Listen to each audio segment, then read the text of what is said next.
I went to art school, Dudley Art School, in the 50s. I wanted to do painting, but I was advised to be a book illustrator.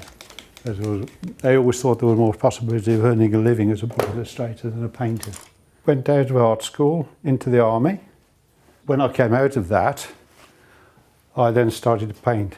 I got married and I had to sort of suddenly find out I'd got a family and I had to start earning a living. So I was a teacher in school in Leicester, and then eventually I ended up teaching in a school in Shropshire, Much Wenlock School. And that was my teaching career, and I spent just on 30 years doing that. But I managed to get early retirement at 55, and then I've painted more or less every day since, catching up on what I should have done years ago. I enjoy the whole process of painting. I like the idea of new ideas, forming ideas, and see them develop on a surface. And hope that the idea goes away from its original visual stimulus and it goes into something that I've created that's I doubt if people would recognise how the original idea began from the finished piece of work in a way. Apart from sometimes the subject matter, it's quite obvious. I suppose with this you play around with paint, you know, and you have a sort of feeling when the effect, what you want, is getting near. The secret is to leave it alone. I've had phases in all sorts of things, really. I mean, this sort of painting I'm doing now, and what I've done in the last 3 years, is much more illustrative than a lot of the stuff I've done in the past. I like telling stories with paint. Sometimes using, as in this case, using a story that's been around for generations. But I like the idea of the woman biting the apple. If I can, I put things down on paper quite soon after thinking of or seeing something and record it. That's why I've got so many sketchbooks full of undeveloped work, really. It's never been taken any further.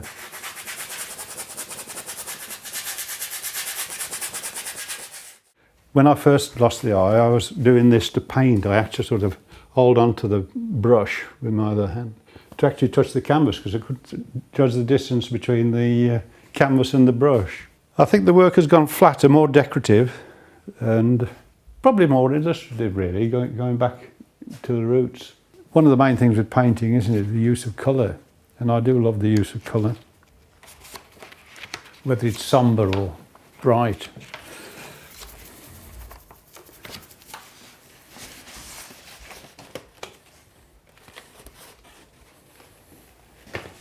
I've been in this studio since 1982, so I bought quite a substantial part of the building over the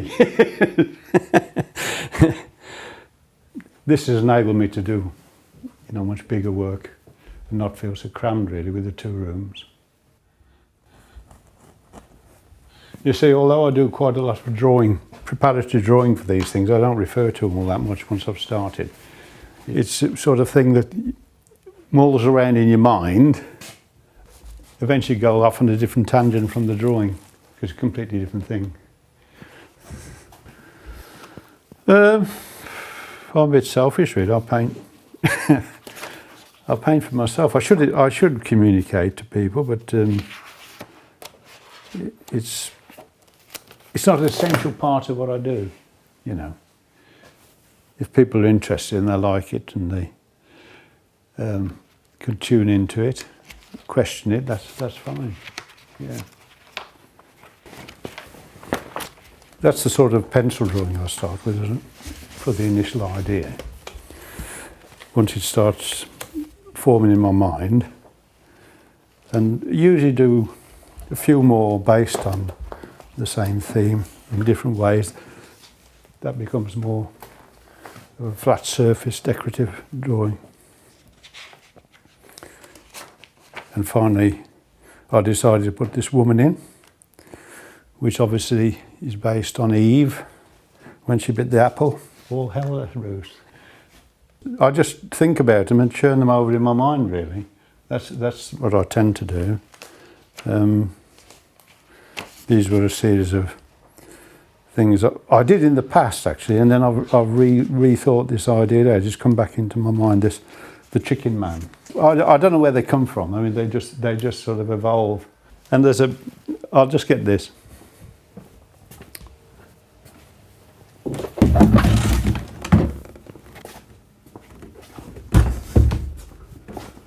That was one of the early paintings of that theme, which I'm going back to again when I resolve what I'm going to do. One of my first biggest influences were Hieronymus Bosch, really, and Bruegel. I thought those two. There were men who did things, and very often there was no accounting why the hell they did them, you know. There was no logic. Seemingly no sort of logic to what they did in some ways, but they produced the most fantastic pieces of work.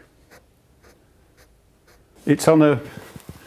No, it's not on a door, it's part of an old bed. It's the... It was the back of what was a piece of... Two of those made a bed, yeah. I first started this idea some years ago, about 4 years ago, and I did these paintings on it. But then I've started drawing it again in a different way, making the figure of the chicken more into this figure of a man dressed as a chicken. You know, certain artists only do one thing, really. They base their whole themes on the figure, and they stick to figure painting, and they evolve it, and it goes. As opposed to, say, like Picasso, he was like a gadfly. He jumped from subject to subject. Brilliant, though. Brilliant. I always admired Picasso.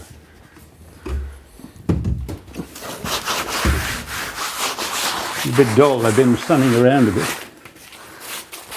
It's not the cleanest of places. No, this was the first one, and in the first part of this was a man taking a chicken to kill him, you know, for a meal, and I just had the one chicken in this. The previous ones, I saw them chickens just turning into human forms themselves with human heads, all looking at the one who was going to be picked up. But I think in this one, the paint was put on with more vigour and gave it a different sort of light or tension in it, really. I think you do think about setting an alarm with various colours. I mean, Van Gogh was the man for that, wasn't he? He could create all sorts of tensions and quite strange sort of things happening.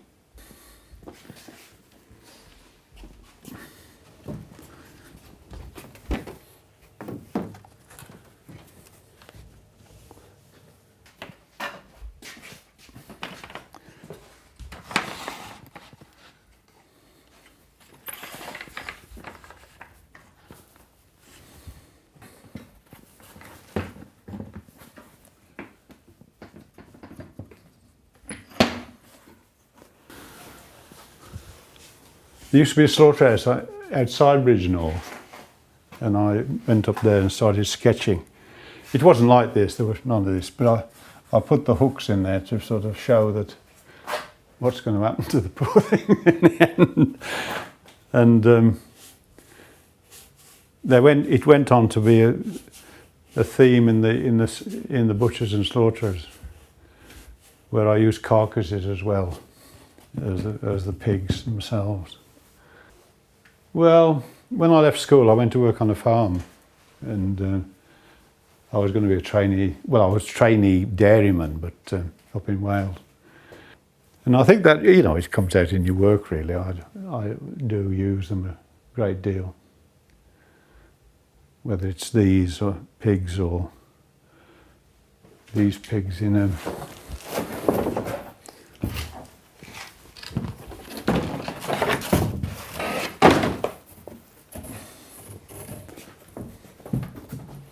things like that. Pigs in a field outside Bridgenorth.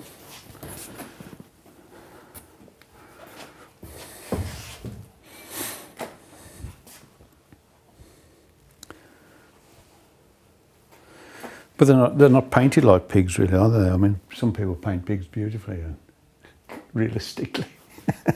It was just the shapes, really, on this rough ground, on this churned up ground. I think it's what some people try to sell as happy pork, because they were out in the mud. Oh, there's a paint, well, there's two paints at the back there. They were being chucked out by the builders doing some shop fitting in Bridgenorth. They were painted more or less together, yes, because the two shop signs came together, so I used them. I suppose it goes back to the idea, if you look at a lot of Renaissance painting, which is now in sort of galleries, a lot of it was furniture panels and, you know, door panels and things like that. They were inserted into an artefact of some sort. And I suppose using these is a little bit like that. Well, it stemmed from the fact that my brother was drowning the Scarpa Flow. He was a diver. And struck me how many trawlers used to come onto the Orkneys or be off the Orkneys fishing.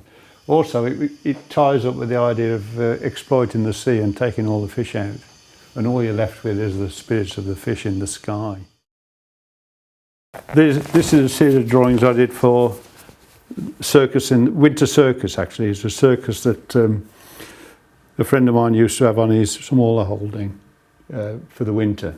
And they used to come and set up, they set up the tent actually in the winter to practice all the things they were going to do.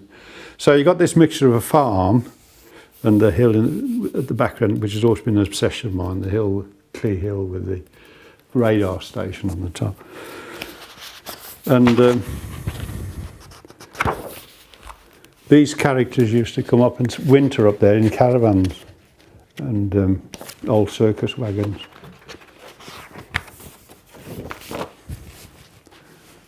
But when they were there, you had a strange thing of farm animals and exotic animals all mixed together on this farm. And I've been down there on the winters, because they were there from November right through till after Christmas, till they went on tour again. And I've been there on a really misty November's day, driving down this long track to their place, and suddenly a camel was coming towards me, walking up the track, and you had things like that. And you had a chap who had all these snakes in the back of a big old lorry, and he used to have to keep them warm with these paraffin heaters all for the winter. But it certainly played on my mind when I saw it. That's the couple whose farm it was. There was a little painting of those two hanging up here, actually. They used to sit in a shed feathering geese for Christmas. And they did inspire me, really, because they were very, very basic people. There's a funny story with Sheila, because they were always stuffed for money, this couple. And I sold a painting many years ago, and it was a painting of the two of them feathering those geese. And when I went up there, she said, "You've sold a painting of us then, John?" And I said, "Well, it isn't you really." I said, it was just inspired by you two feathering those geese in that shed. And she said, "Well, I think Bill and I should have a little bit of money for that." When in the early days, you spent a lot of industrial landscape. I mean, that where I lived in the Black Country, I mean, that was the source of most of your paintings. So there's very little in the sense of rural landscape in those days. I mean, it was just chimney stacks and things like that. The only painting I've done recently that has that sort of feel to it is that one of the woman with the frogs. Yeah, when I was a kid, yeah, she used to keep frogs down the bottom of our garden, look through the fence, and she had these big drums. She would keep the frogs in and talk to them. And like trying to make them into men instead of, you know, the Prince and the Frog. Yeah. I can also refer back to things. That's the point. I've got it there on paper. I can refer back quite a number of years and recall things and look back and put them back into a piece of work you're doing, or take something from them and add to them. That's what I like about it, is the fact you keep this stuff. As I say, you forget it out of your mind, it goes if you don't record it in some way. I know a lot of people use a camera, but a lot of these things you can't record them in camera because they're thoughts. And they're visual thoughts, really. But very often it's just an instant thing. It's like that. Those people riding through the woods. I mean, they've ended up as strange invaders, but in actual fact, it's quite innocent. Walking through some woods, there were 2 or 3 horse riders coming through, and probably very nice girls or something on horseback. And then suddenly, they've developed into these strange pictures of people invaders on horses. They could be in some sort of ancient armour or. And the figures in the foreground, the heads, the figures looking through the trees, the heads on stakes, were all these mythical woodland creatures. I don't really think you're very conscious of it. I think it's as you work, you develop different ideas. You try to be fresh each time and not laboured. And I think if you have one particular technique and one way of doing things, that can become a sort of laboured thing. I hope I never get to that stage too much. I think you go with the flow of the piece of work you're doing at the present time. But underlying that, there is a stamp of your personality on each piece of work, so that always shows through, and that does make it so that I suppose it's recognisable.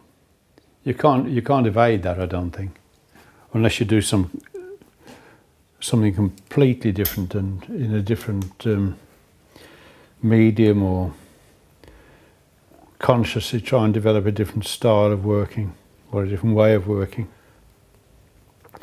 I think it's nice to be able to, if you look back on work and see that you have evolved over a period of time.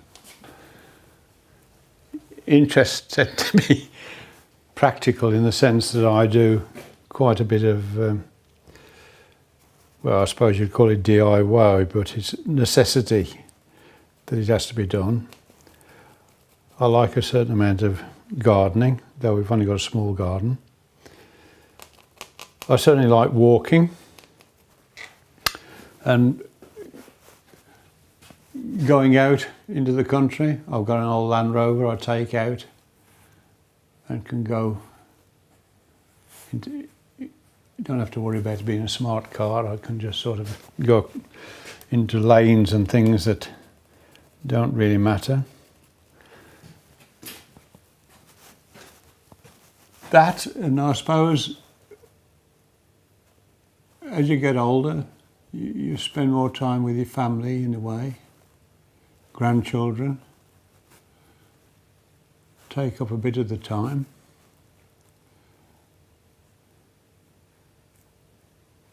I certainly never give up painting now at this stage. I suppose the other thing is, well, you know, if you didn't do this, what the hell would you do anyway? You'd have to do something, wouldn't you?